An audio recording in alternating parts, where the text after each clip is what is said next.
opinions expressed there about the Jubilee and souvenirs, and someone never without an opinion is Alan Corran, journalist and writer from Punch and the Daily Mail. Hello, Alan. Let's state your case first of all. What do you think about this memorabilia? I shall say it correctly this time.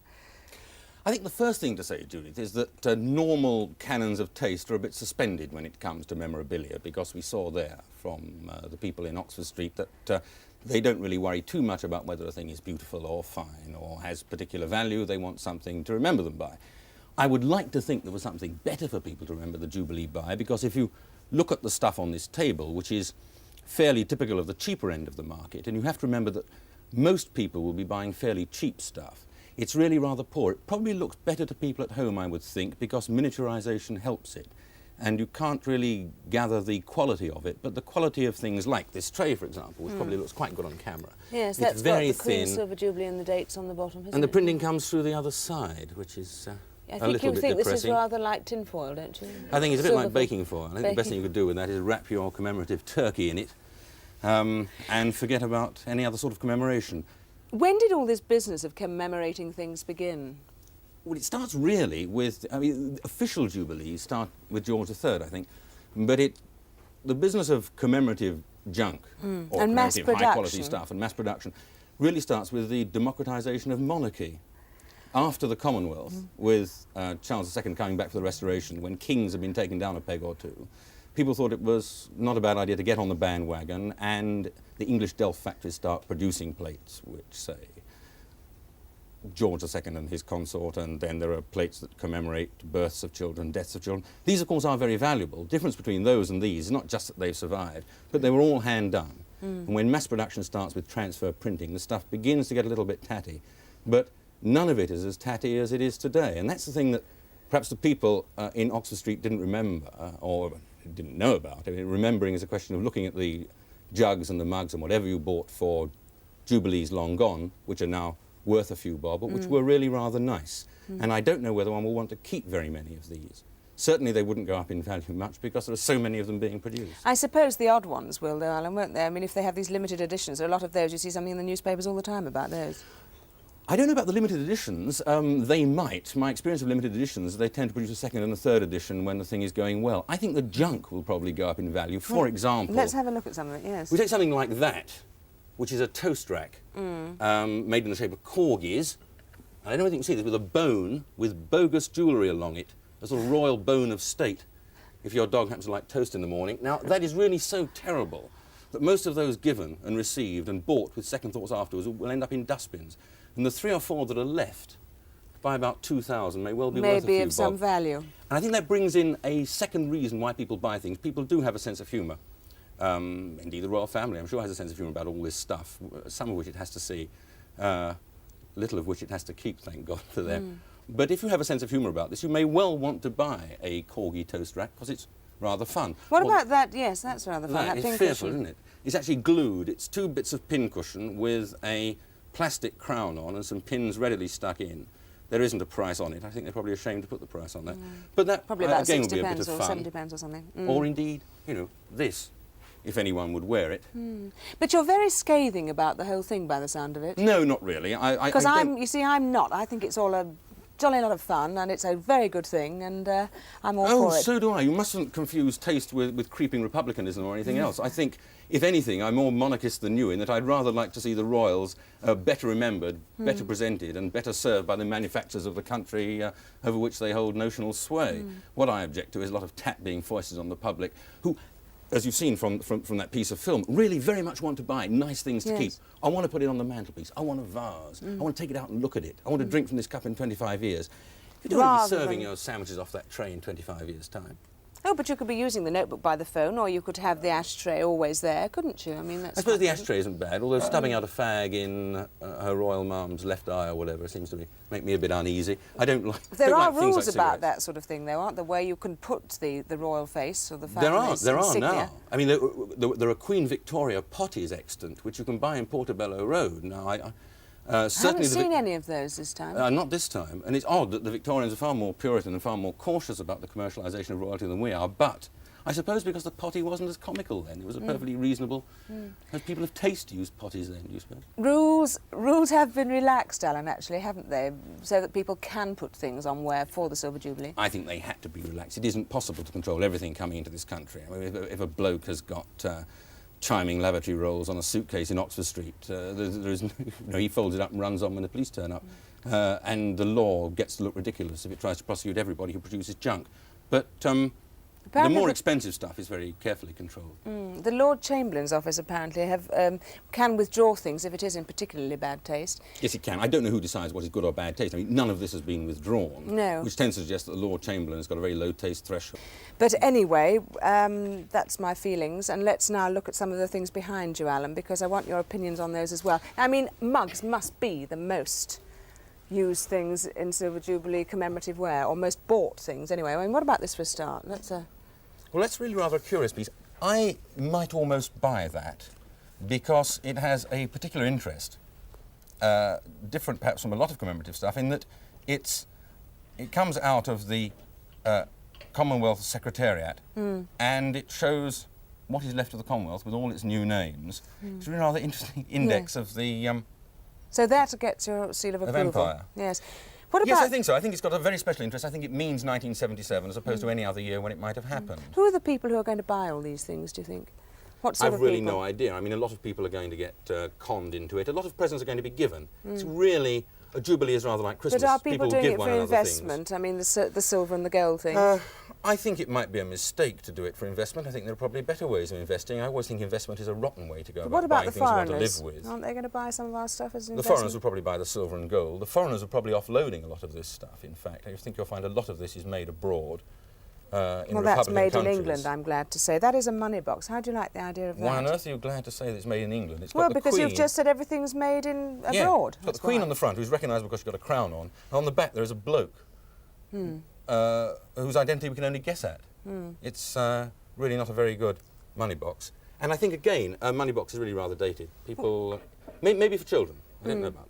What about this large size mug? Would you buy that?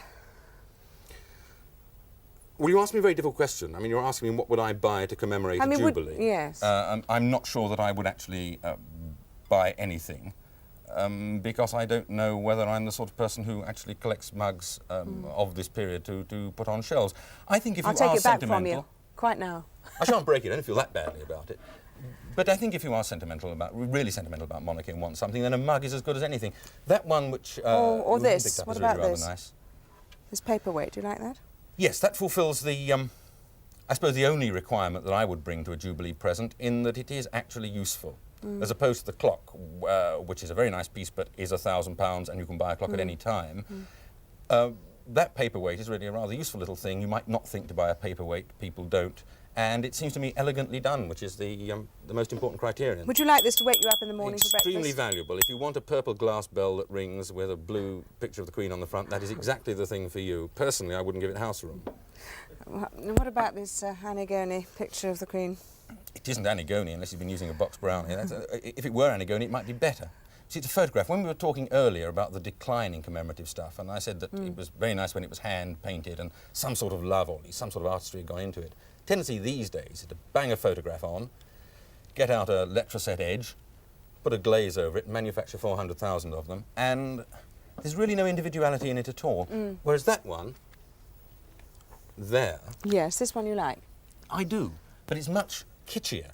I mean, it says more about me than it does about the Jubilee, but I think it's really rather nice because it's individual and it's taken account of the fact that a Jubilee is a bit of a Baroque occasion anyhow, and it's gone to town. Is this the sort of thing, the sort of celebrations that we're having this year, the sort of thing that the monarchy does best, do you think? Let's go over here and have a look at these. I think that's very unfair on the monarchy. I think the monarchy is there for more and better reasons than to promote cheap china.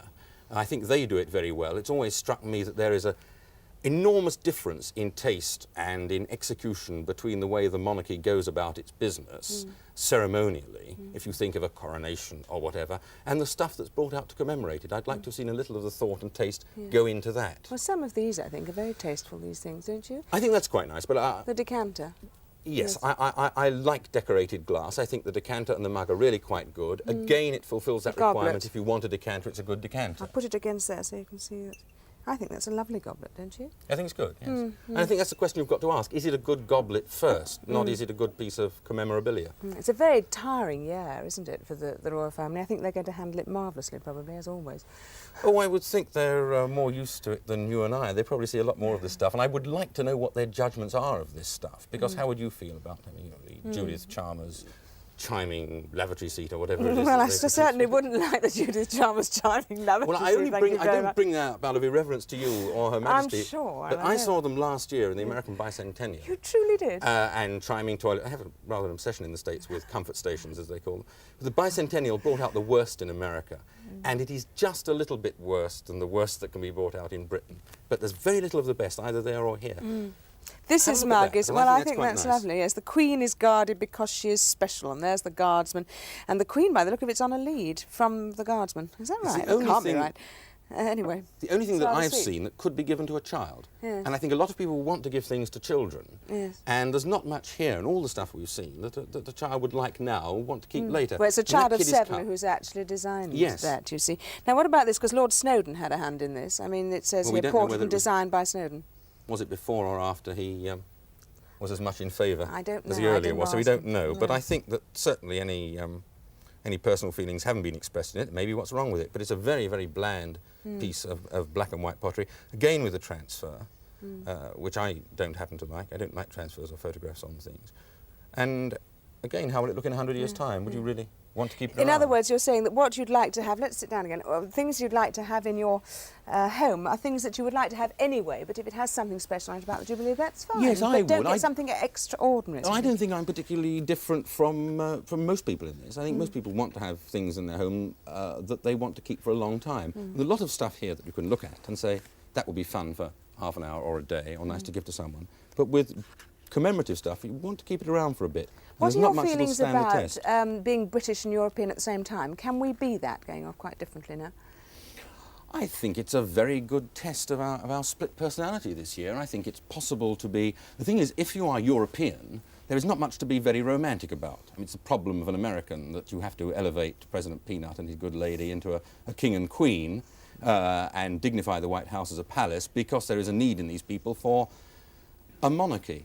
And I think if you removed the King and Queen from England and left us with an affection towards the buildings in Brussels, or Roy Jenkins, or whoever stands in as our current president, I think there would be an enormous loss. And that sort of bifurcation seems to me now to be perfect, because the idea of having a monarch is to me absolutely consonant with Europe, and certainly the other European nations. The monarchies have strengthened as the monarchies have had less to do with political life. I think the Queen should be even further removed from it. I'd like to see the such constitutions we have so changed that she didn't even have to give her imprimatur to parliamentary things. I'd like to see her as a ceremonial monarch. I think it would be a very good thing. She's very conscious, I think, she said about the money that's being spent this year. Some people would criticise it for that. She's very much trying to keep it down. There will always be opportunist Republicans like Mr. Hamilton who will get on the bandwagon and get a few lines in the Daily Telegraph. I think it's a lovely excuse, don't you, to cheer us up, Alan. I think it is, and I would think that the palace, which is cognizant of the public pulse as much as anyone in Fleet Street, is very much aware of this. There won't be any garishness, there won't be any overspending, and I think it will be done in perhaps more taste than the... Have you any ideas about what the Queen will give to Prince Philip, or Prince Philip will give to the Queen? Speculate a moment. Well, they'll be like any other couple, I suppose. She will give him socks, which he'll have to take back to Marks and Sparks to change, and he will give her perfume that she'll never use. I hope to be watching you don't think they'll give any of this stuff. How would you like to be commemorated? Oh, what a terrible question. I mean, what a lovely question, but how difficult to answer. I think I'd like to be commemorated in an ice bucket. Why? So, I don't know, the sort of people that I admire. Their last view as they sank beneath the table would be my name with that sort of water running down it. I think, yes, commemorative ice bucket, probably. Oh, Alan Coren, thank you very much indeed for giving us your opinions and talking to us today. Thanks for coming on. Good afternoon. Thank you.